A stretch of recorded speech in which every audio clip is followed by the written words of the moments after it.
Welcome to the channel where I share my real journey as a software engineer, career growth, life experiences, challenges, wins, failures, gaming, and everything in between. If you enjoy honest content and relatable content, stay tuned. So, in the last video, we discussed my initial journey, challenges, and my early days at the startup company. As I said before, the journey at the startup company deserves its own video. So, here it is. After I got onboarded onto a client, my main responsibility was to build the UI using React. My work was completely focused on building the front end. As soon as I joined the company, there was an hackathon happening in the very first week.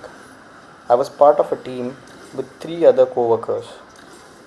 Me and one teammate handled the front end while the other two managed the back end. We had only 2 to 3 days to complete the entire hackathon project. For this hackathon, we had to build an SDK application, and these were the requirements. Create a new template using existing templates. Allow editing of existing template data for the selected fields only.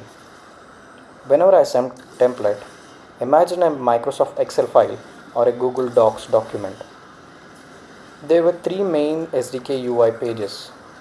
First page, create a new template or upload an existing one for editing. Second page, add or edit the content of the template. Final page, preview the document before you download. Let us take an example of a contract document between two companies. Whenever the contract needed renewal or updates, the company could upload the template, edit the required details, and download it as a PDF. The most important UI was the second screen, where we had to prefill all the data from the uploaded document. That part was manageable. The real challenge was how the editor itself should work. The expectation was to build an editor similar to Visual Studio Code. To achieve this, I installed multiple libraries suggested through research and online resources. By the end of the day, I found an npm package called Monaco Editor which powers VS Code itself.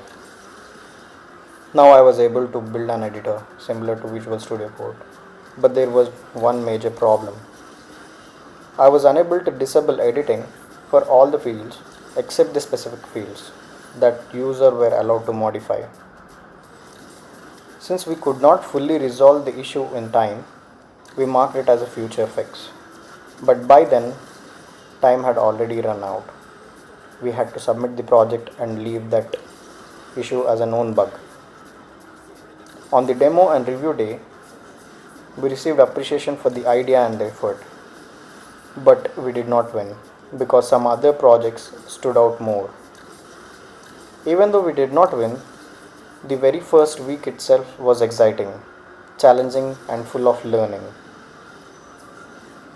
This was one part of the journey of the 2 years which I've spent in the startup. There are more to come, and we'll go discussing going forward. If you enjoy this video, please take a moment to like, share, comment, and subscribe. Your support really motivates me to keep creating more content and sharing my journey. Even a small support means a lot. Thank you.